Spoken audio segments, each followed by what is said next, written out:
a major political shakeup is coming to Parliament Hill. CBC News has learned 7 ministers will be dropped when the Prime Minister shuffles his cabinet tomorrow. A shakeup to refocus his A-team on the economy and get ready for the next election. I've always known this job was temporary, and the question for me was, do I leave on my own terms? The Minister of Transport is among those leaving cabinet, saying he will not seek re-election. Omar Alghabra is just ahead. Also, a high-profile and highly trusted minister is changing jobs to help with that focus on the economy, while others are being removed from cabinet entirely. We've got the scoop just ahead. With 7 ministers out, some new faces, some fresh faces will be promoted. So who's getting in, and will those moves pay off? We will have extensive coverage and analysis of tomorrow's cabinet shuffle throughout the show, and we begin with Catherine Cullen, the host of CBC's political podcast, The House. So, Catherine, we've got a lot of developments on this today. Walk us through what we know so far. I mean, David, the big thing is, as you said, is how major this is, right? Radio Canada, according to their sources, more than half of cabinet is going to have a new job. You think about that moment at the start of university where your professor says, look to your left, look to your right, one of you isn't going to be here. 7 ministers out, half of them with a new gig. It's a major change. Let's talk about the ones that are perhaps the most striking. That Marco Mendicino would no longer be public safety minister, I don't think comes to a surprise as many folks, but that he would be out of cabinet entirely, which is what we're reporting according to CBC sources, a lot of your own reporting. David Lametti, Justice Minister, a very high-profile post. For him to be out of cabinet, also quite striking. Mona Fortier, Treasury Board President, of course, and somebody who oversaw that public service strike, a bit of a difficult time in the spring, also out. Omar Alghabra, as you said, you're going to be speaking to him on the show in a few minutes. Also out, he has come out and said he made the decision that he was not going to run in the next election. That is also a theme that we've heard from a lot of the other folks who are leaving, talking about Procurement Minister Helena Jazik, Fisheries Minister Joyce Murray, as we heard yesterday, Mental Health and Addictions Minister Carolyn Bennett. So, you know, that is a significant swath of cabinet. It certainly does make way for a lot of new faces, but I think it also speaks to the degree to which the government felt that it needed to make a real change here, had some real problems to address. Yeah, I mean, some of these ministers, we had indications remain around. Lametti and Fortier really shocked me. I had no indication that they would be going out the door, so they're gone.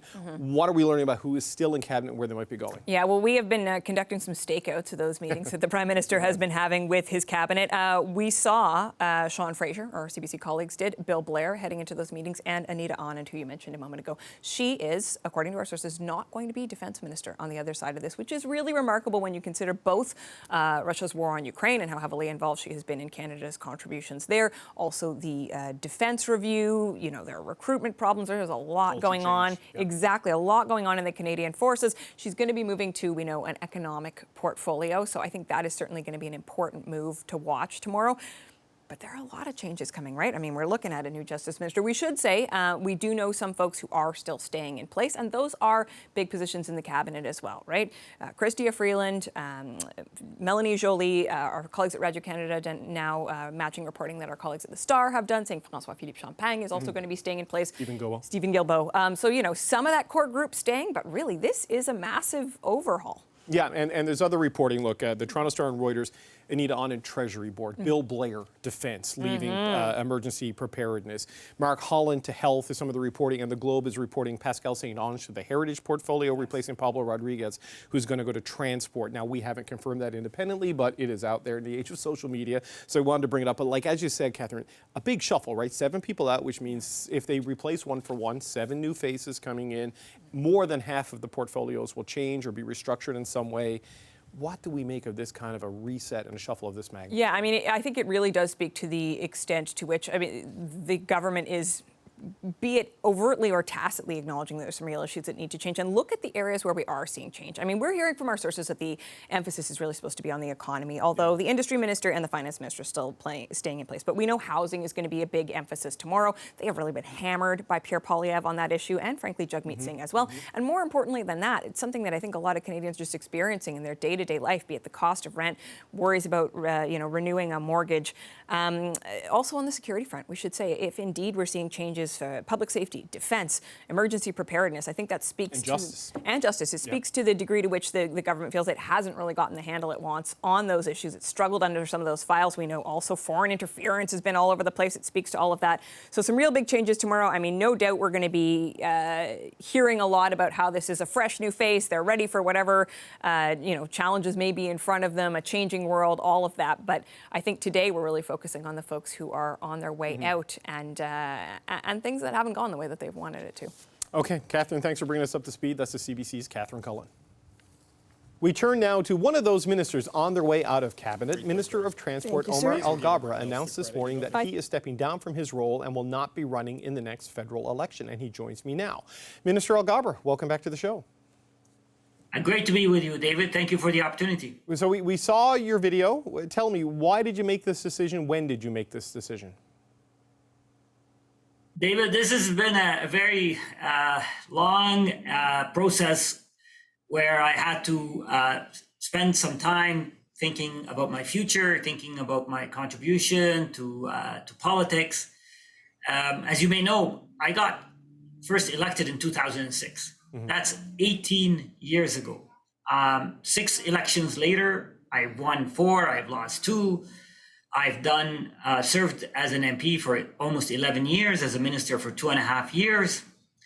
And I've always known this job was temporary. And the question for me was, do I leave on my own terms or do I wait till it's forced upon me? And I decided that perhaps now is the time.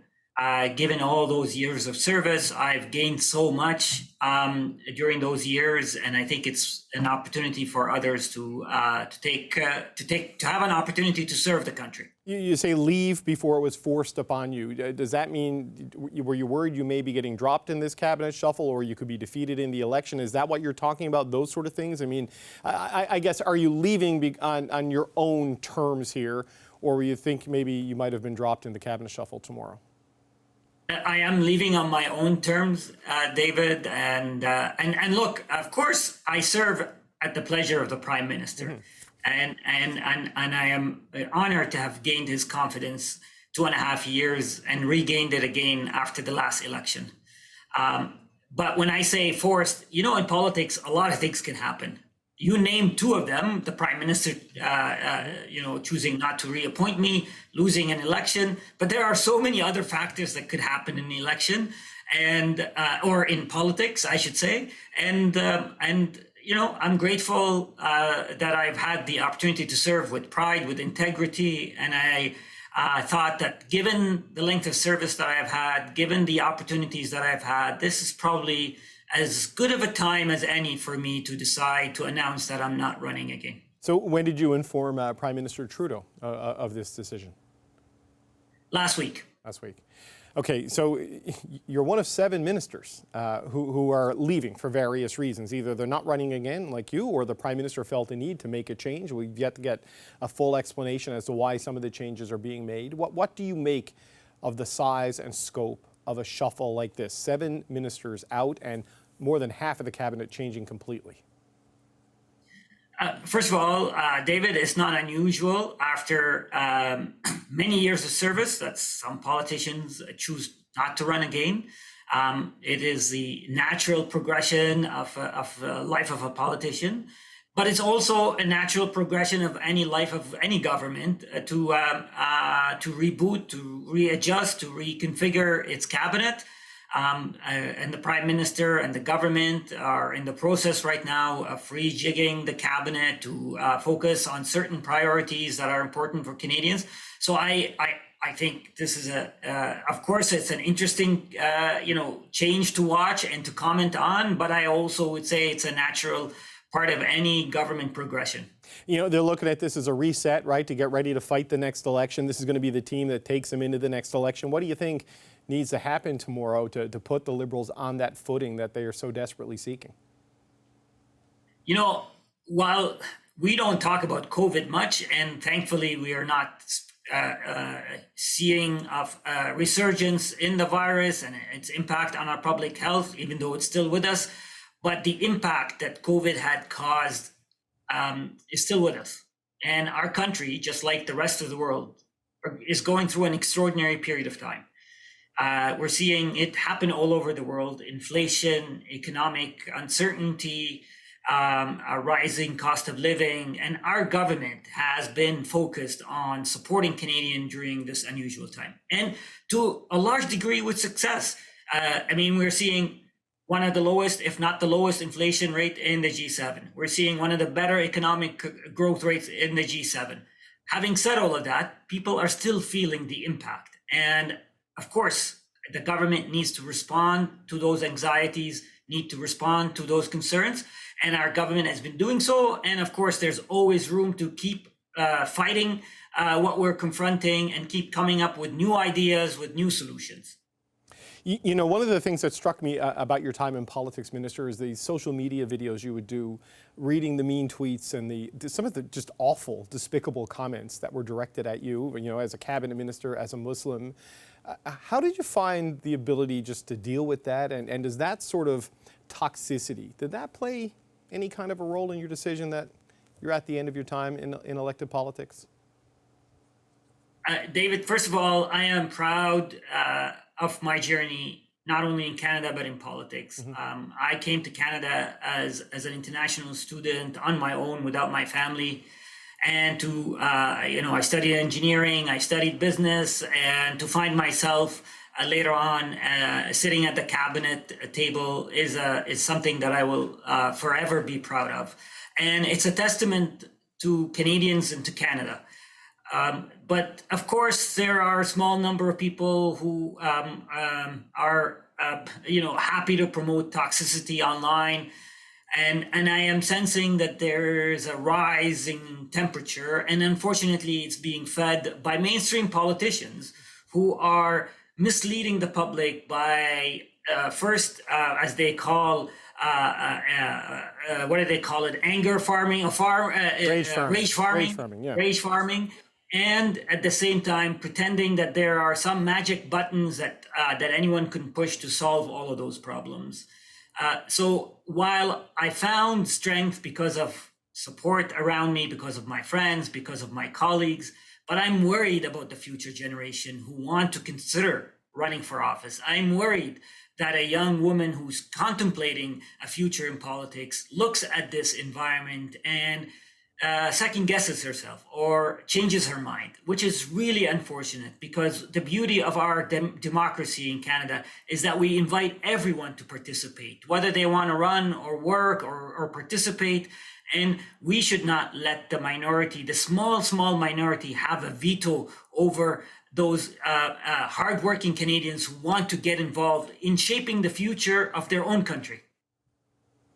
No, you make a good point there. And you've been first elected in 2006, and it's changed a lot since then. It's a much angrier profession for the reasons you just outlined. I just wonder, what are you going to do next? Are you going to stay on as a member of Parliament till this is over? I guess free from ministerial constraints, you can start looking at your next career. What are you going to do? What's your next step going to be?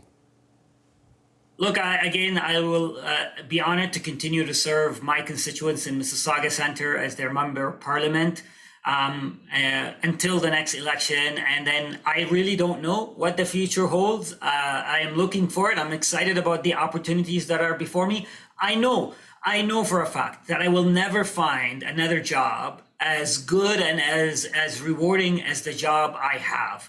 But I also know that this job is temporary, and I am grateful for every minute that I spent in it. And I think it's just time for me to examine what the future holds for me. But I really have no idea what's in store for me. Well, Minister, at least for one more day, Omar Alghabra, thanks for coming on today, and thanks for coming on in the good times and the not so good times. We always appreciated your time. Thanks so much. Thank you, David.